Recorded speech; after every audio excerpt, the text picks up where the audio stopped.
Baik, Bapak Ibu, Shalom semuanya. Puji Shalom. Tuhan. Ya, dengar ya suara saya jangan jelas ya. Ya, kita kembali berjumpa lagi. Jelas, Pak. Oke, baik, terima kasih. Kita jumpa lagi dalam ibadah siang hari ini. Shalom juga buat Ibu Melva. Jumpa lagi buat semua kita, karena sudah lama nih ya kita tidak berjumpa. Seperti itu sekali lagi saya rindu sekali, kangen banget dengan Bapak Ibu. Mungkin ada beberapa yang masih ada yang saya kenal tapi saya tidak lihat gitu. Tapi biarlah itu menjadi bagian dalam kehidupan kita untuk kita saling melengkapi, saling mendoakan saudara-saudara dalam kasih Tuhan. Bapak Ibu yang dikasih dalam nama Tuhan Yesus Kristus, hari ini kita belajar tentang temanya yaitu My Response is to my impact. Ya, my response is to my impact at work. Artinya bagaimana respon kita, tanggapan kita, bagaimana respon kita di dalam pekerjaan kita membuat dampak juga dalam pekerjaan kita. Karena ingat sekali bahwa firman Tuhan mengatakan dalam Amsal pasal 12 ayatnya yang ke-24 berbunyi demikian, tangan orang rajin memegang kekuasaan, tetapi kemalasan mengakibatkan kerja paksa. Nah, kemudian lagi ayat berikutnya dikatakan dalam Kolose pasalnya yang ketiga ayat 23 berbunyi demikian, apapun yang kamu lakukan, lakukanlah itu seperti untuk Tuhan, ya, seperti untuk berbuat seperti untuk Tuhan dengan segenap hatimu, bukan untuk manusia. Kamu tahu bahwa dari Tuhanlah kamu akan menerima bagian yang disediakan bagimu sebagai upah. Kristus adalah Tuhan dan kamu atau saya dan saudara adalah hambanya. Bapak Ibu dikasih dalam nama Tuhan Yesus Kristus, namanya respon itu adalah satu karakter yang paling disukai oleh Tuhan. Kenapa saya katakan disukai oleh Tuhan? Karena ketika Tuhan datang ke dalam dunia ini, firman Tuhan berkata bahwa karena begitu besar kasih Allah akan dunia ini, sehingga dikaruniakan anak yang tunggal, barang siapa percaya kepadanya tidak akan binasa. Nah, bagaimana respon kita terhadap ayat ini? Itulah yang paling disukai oleh Tuhan. Dan Tuhan paling suka yang namanya respon positif. Ada satu statement mengatakan gini, bukan benar atau salah, yang penting respon. Sekali lagi, bukan benar atau salah, yang penting respon dulu. Karena seringkali manusia itu tidak respon dulu, tetapi melihat dulu kira-kira ini benar atau salah. Firman Tuhan datang kepada kita belum tentu itu hal yang negatif. Nah, siang hari ini tentunya firman Tuhan datang kepada kita, kita respon dulu. Untuk benar dan salahnya bagaimana kita mengerjakannya. Nah, hari ini respon kita apa terhadap apa yang Tuhan percayakan buat kita, khususnya bagi Bapak Ibu yang bekerja di mulia industri ini. Tentunya segala sesuatu yang Tuhan percayakan kita harus meresponinya. Ingat bahwa Bapak Ibu bekerja ini bukan saja karena Bapak Ibu punya ijazah atau punya kemahiran di dalam pekerjaan Bapak Ibu, tapi ini merupakan anugerah Tuhan. Nah, anugerah itu bagaimana kita meresponinya? Yaitu dengan cara gimana, saudara-saudara? Yaitu kita dengan cara bekerja sesuai dengan caranya Tuhan. Sekali lagi, bekerja sesuai dengan caranya Tuhan. Nah, apa sih bekerja dengan caranya Tuhan? Ada dua seringkali kita mendengar. Ini bukan cara bekerja dengan cara Tuhan. Ada dua pekerjaan yang seringkali kita dengar. Bahkan sebagian orang berpendapat jika ingin sukses, kita harus menginvestasikan banyak waktu, banyak energi dalam bekerja. Maka kita harus mulai dari bangun pagi, kemudian mulai bekerja sebelum orang lain bekerja, kemudian pulang malam harus tidur cepat, sehingga besok pagi kita bisa bekerja dengan kekuatan baru. Itu tidak salah. Tapi hari ini kita akan belajar bagaimana respon kita terhadap pekerjaan yang kita lakukan. Ingat, Tuhan tidak mau juga kita tuh bekerja melewati batas kemampuan atau kekuatan yang kita bisa lakukan. Karena Tuhan tahu kemampuan kita. Nah, hari ini respon kita apa? Mau bekerja secara keras atau keinginan Tuhan bekerja dengan cerdas? Nah, ini. Jadi respon kita bagaimana nih? Mau bekerja dengan keras, kerja keras, atau dengan kerja cerdas?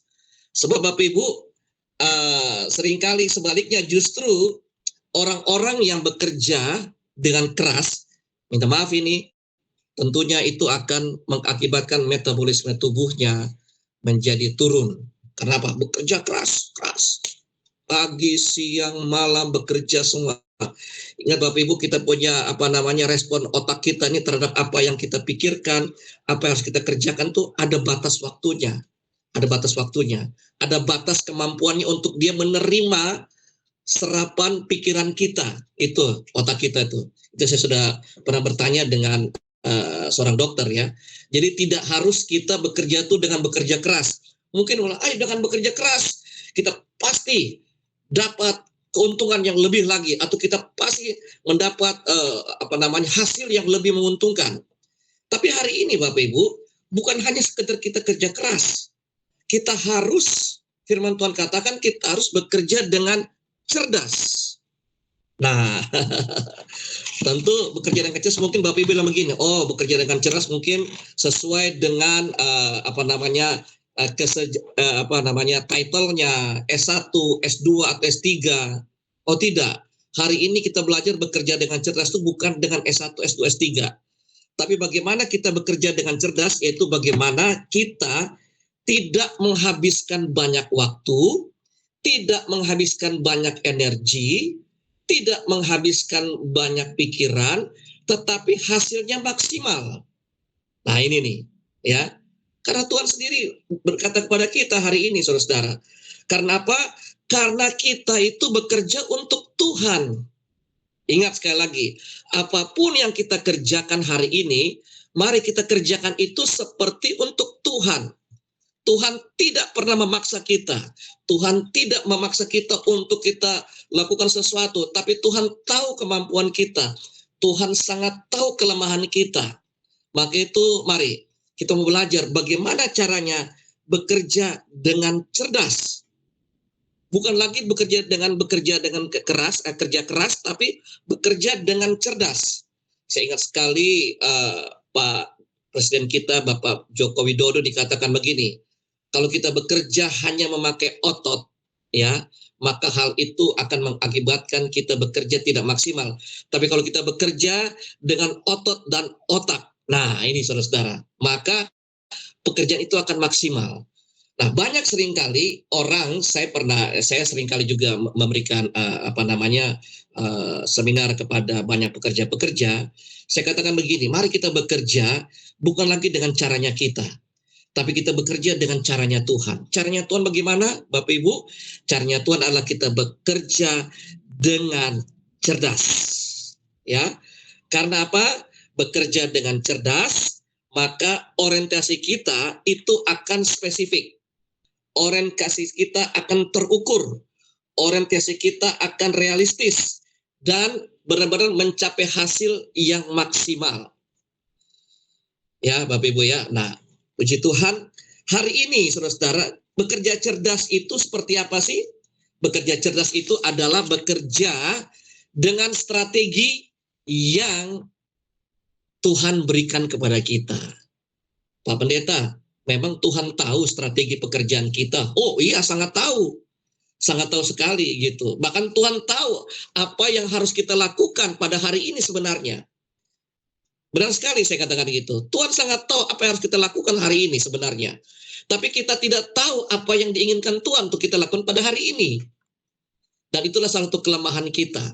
Mari kita mau pada hari ini saudara-saudara. Yaitu apa? Pertama, tangan yang rajin. Nah itu pertama. Tangan yang rajin, firman Tuhan Amsal pasal 12 ayat 24, tangan yang rajin memegang kekuasaan. Jadi kerja cerdas adalah dengan tangan yang rajin. Kata tangan di sini adalah satu kekuatan. Kekuatan yang dari mana, saudara? Kekuatan dari Tuhan. kekuatan yang rajin yang datang dari Tuhan, maka dia akan memegang kekuasaan. Dia akan memegang kekuasaan. Kekuasaan apa? Kekuasaan di mana apa yang kita kerjakan, apa yang tupoksi yang Tuhan sudah percayakan lewat perusahaan yang sedang kita bekerja, tangan yang rajin. Jadi kerja keras adalah begini, kita harus memakai kekuatan yang dari Tuhan seperti tangannya Tuhan. Firman Tuhan berkata begini, di tangan kanannya ada apa, saudara? Tangan kanan, di tangan kanan, di tangan kiri. Itu ada kata-kata hari ulang tahun ya, di Amsal itu ya. Dikatakan bahwa tangan kanannya itu selalu memegang, tangan kanan selalu memegang keberadaan kita. Firman Tuhan berkata. Jadi artinya begini, bahwa mari kita pakai dengan tangannya Tuhan. Bukan lagi dengan tangannya kita, tapi kita pakai dengan tangannya Tuhan. Pak Pendeta, bagaimana caranya kita pakai dengan tangannya Tuhan? Firman Tuhan berkata begini, Roma 8 ayat 8, kita tahu sekarang bahwa Tuhan turut bekerja dalam segala sesuatu untuk mendatangkan kebaikan. Artinya, mari kita pakai tangannya Tuhan, kita bekerja sama dengan Tuhan, dengan tangannya Tuhan. Sehingga apa? Kita mendapatkan hasil yang diinginkan oleh perusahaan dan juga oleh kita, apapun yang kita lakukan. Jadi saudara-saudara, memang kerja keras itu penting, tetapi ingat, mari kita bekerja samalah dengan Tuhan. Karena Tuhan selalu membuat strategi-strategi yang luar biasa. Ingat, kalau kita lihat di penciptaan, strateginya Tuhan dalam penciptaan itu tepat dan luar biasa. Dari hari pertama sampai hari ke-6, ya, hari pertama dia menjadikan terang itu, sampai pada hari yang ke-6 dijadikan manusia, saudara-saudara. Nah, itu dengan strategi-strategi yang ada. Maka itu saudara-saudara, Tuhan bekerja dengan strategi. Tangannya bekerja dengan strategi. Artinya mari kita pakai tangannya Tuhan juga dalam kita bekerja. Karena dalam Kejadian 1 ayat 26 katakan begini, baiklah kita menjadikan manusia menurut gambar dan rupa kita. Jadi bangun pagi, Bapak Ibu, dengar baik-baik. Kita mulai pakai tangan kita, lihat tangan saya, Bapak Ibu ya. Tangan kita begini, dikatakan begini. Umur panjang ada di tangan kanan, betul. Tangan kirinya ada ke kanan. Terima kasih. Nah, lihat Bapak Ibu tangan saya. Bangun pagi, katakan kepada Tuhan, Tuhan, tangan saya ini bukanlah tangan saya pribadi sendiri, tapi tangan-Mu Tuhan. Aku mau bekerja sama dengan tangan-Mu juga Tuhan. Ketika tanganku bekerja, tangan-Mu juga turut bekerja Tuhan. Wow, keren. Maka lihat, semua yang kita kerjakan itu akan menggunakan waktu dengan bijak, akan mencapai tujuan yang spesifik, terukur, dan realistis. Jadi impact-nya itu adalah apa, saudara-saudara? Yaitu, catat baik-baik, spesifik, terukur, dan realistis. Tidak ada kesalahan. Mungkin kesalahannya pun mungkin 0,001 kali. Ya, mungkin. Tetapi masa bekerja sama dengan Tuhan ada kesalahan? Tidak mungkin. Tidak mungkin. Yang kedua, bekerja cerdas adalah bagaimana kita, yaitu dikatakan, tetapi kemalasan mengakibatkan kerja paksa. Bekerja cerdas adalah bagaimana kita mengolah tubuh kita dengan sempurna. Oh, Pak Pendeta, maksudnya apa sih mengolah tubuh kita dengan sempurna? Bapak Ibu, ingat bahwa tubuh kita ini masih tubuh daging. Ada yang namanya batas kemampuan untuk bekerja. Artinya mengolah tubuh apa? Mari kita mau supaya berolahraga. Sebelum Bapak Ibu bekerja, berolahraga juga. Ya, jangan bangun pagi langsung, waduh, karena bangun terlambat, bangun pagi langsung mandi, bla bla, pergi kerja, akhirnya tangannya, badannya masih sakit, masih lemah, akhirnya bekerjanya tidak mencapai target yang perusahaan inginkan. Karena bekerja dengan cerdas adalah bekerja, yaitu bagaimana kita mengolah tubuh kita dengan sempurna. Firman Tuhan berkata apa, saudara-saudara, bahwa latihan badan itu memang terbatas gunanya, tetapi kita harus dilatih juga dengan badan kita, yaitu supaya kita tahu Kapan kita bisa bekerja? Waktu kita bekerja dengan kekuatan atau dengan kekuatan tubuh yang sempurna. Karena dikatakan kemalasan mengakibatkan kerja paksa. Malas itu bukan kerja cerdas. Banyak orang ya bekerja keras, tapi oleh karena rutinitas. Tapi orang yang bekerja cerdas, dia akan memakai strategi-strategi dengan apa? Dengan kekuatan daripada Tuhan, dengan tubuh yang sempurna, tubuh yang sehat, tubuh yang kuat, mengolah tubuh kita. Jadi bekerja cerdas itu yaitu dengan cara kita mengolah tubuh kita juga. Saya pernah beberapa kali ke Israel dan bulan Desember nanti saya akan pergi ke Israel membawa rombongan lagi itu ya.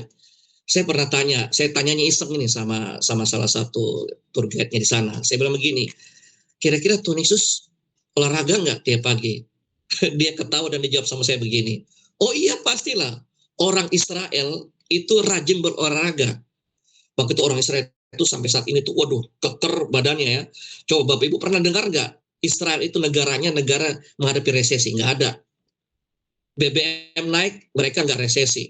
Mereka nggak pernah protes. Tetap aja stabil ekonomi mereka. Karena apa? Mereka bekerja dengan cerdas, dengan kekuatan jasmani yang sempurna. Mereka rajin berolahraga. Gitu ya. Jadi Bapak Ibu bekerja dengan cerdas itu coba, ayo kita harus sempurnakan tubuh kita kuatkan tubuh kita. Sehingga aliran darah itu naik ke otak, ya. Aliran darah itu lancar naik ke otak, sehingga otak itu bisa sempurna mengolah apa yang kita sedang pikirkan dalam pekerjaan kita. Yang ketiga, ini tinggal 10 menit lagi ya. Yang ketiga, bekerja dengan cerdas adalah bagaimana kita fokus dengan pekerjaan kita. Pak Pendeta, ya tentu kita fokus. Nah, fokusnya bagaimana nih? Caranya bagaimana sih kita fokus dengan pekerjaan kita sebenarnya? Gampang sekali Bapak Ibu. Saya kasih tips buat Bapak Ibu. Sebelum kita lakukan segala sesuatu dengan pekerjaan kita, mungkin dengan urusan rumah tangga kita, jangan dulu kita mulai fokus dengan apa yang harus kita fokus di mana-mana. Fokus A, B, C, D, E, F, G. Jangan. Firman Tuhan berkata begini. Matius 6 ayat 33. Mungkin bisa tolong klik Matius 6 ayat 33. Ini ayat yang seringkali kita selalu dengar ya. Matius 6 ayat 33 dikatakan begini ya. Tetapi dikatakan apa saudara-saudara? Ya. Tetapi carilah dahulu kerajaan Tuhan dan kebenarannya, maka semuanya itu akan ditambahkan kepadamu.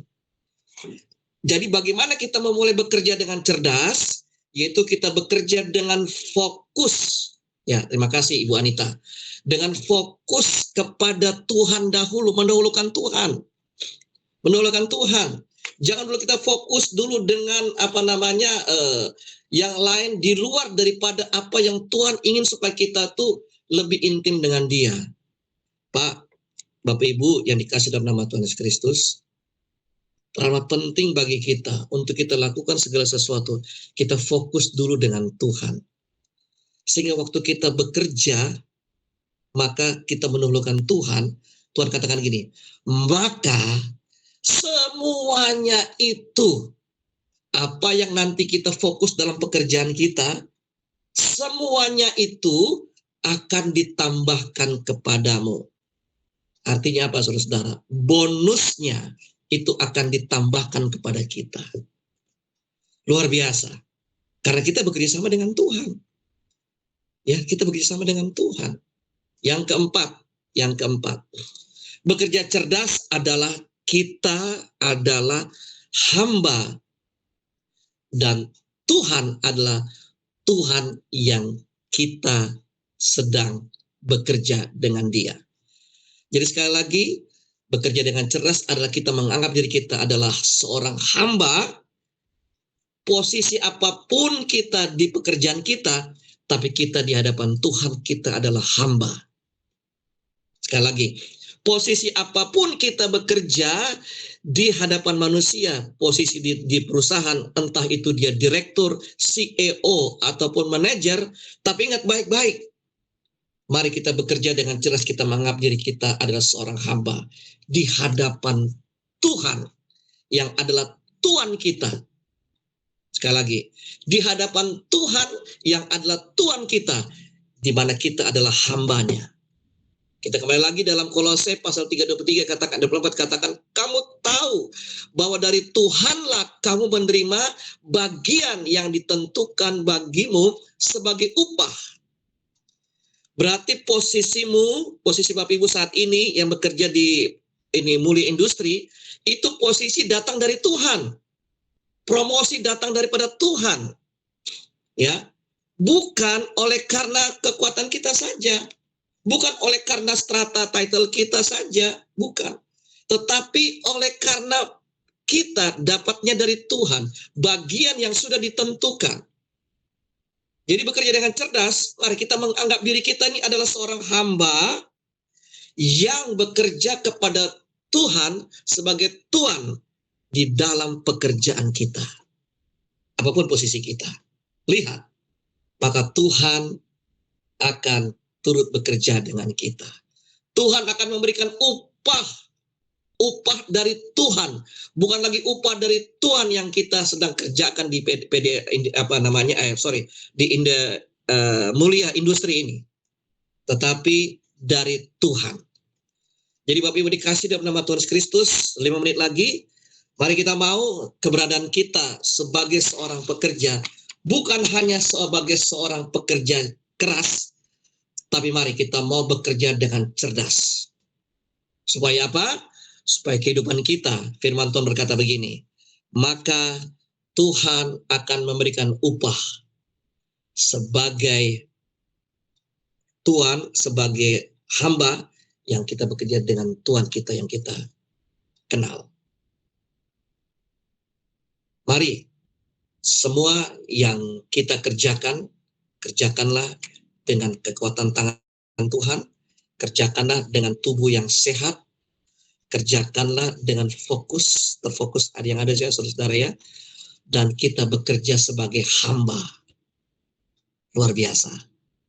Ketika kita bekerja sebagai hamba di hadapan Tuhan, firman Tuhan katakan, engkau akan mendapatkan upah dari Tuhan sendiri. Kalau upah dari Tuhan, Bapak Ibu, ada kurang? Tidak ada. Tidak lebih juga. Tetapi kan firman Tuhan berjanji kan, dalam Matius 6 ayat 33 dikatakan, semuanya akan ditambahkan. Artinya ada plus, ada bonusnya. Bonusnya apa? Bonusnya yang terakhir. Bonusnya yang terakhir. Coba tolong baca. Roma 14 ayat 17. Ini bonusnya nih. Bonus yang terakhir ya. Ayat yang terakhir ya. Roma 14 ayat 17. Ini bonusnya. Ini luar biasa bonusnya nih. Ini tidak bisa diberikan oleh dunia, karena dunia tidak pernah menjual akan hal ini, saudara-saudara. Menjual bonus ini, tidak ada. Roma 14 ayat 17. Dikatakan begini, saya baca ya. Roma 14 ayat 17. Ini ayat yang terakhir, dikatakan begini.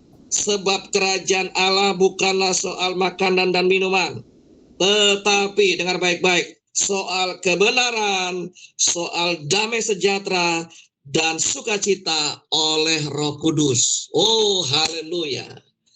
Jadi impact kita itu double, saudara-saudara. Impact kepada perusahaan yang kita sedang bekerja, impact juga kepada diri kita. Dan juga kepada banyak orang lain. Jadi impact-nya double ini, saudara-saudara. Hasil apa? Respon kita. Mau bekerja dengan bekerja keras, atau bekerja dengan bekerja dengan cerdas. Itu respon kita. Tapi mulai hari ini, mari kita bekerjalah bersama-sama dengan Tuhan. Sekali lagi, firman Tuhan katakan, apapun yang kamu lakukan, apapun yang kamu perbuat itu dengan seperti untuk Tuhan. Bukan untuk manusia. Pekerjaanmu yang Tuhan percayakan, Mulia Industri, itu hanya Tuhan percayakan untuk mengelola. Tapi yang mempunyai pekerjaan itu, yang mempunyai perusahaan itu sebagai Tuhan.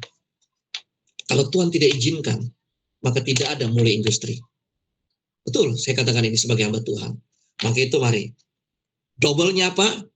Yaitu sebab kerajaan Allah yang kita fokus setiap pagi, setiap saat, bukan soal makan dan minuman, bukan soal gaji, bukan soal bonus saja, tetapi ada double-nya nih, ada double-nya lagi nih, yaitu damai sejahtera, sukacita, dan kebenaran itu dalam kehidupan kita sebagai pekerja-pekerja yang berada di Mulia Industri.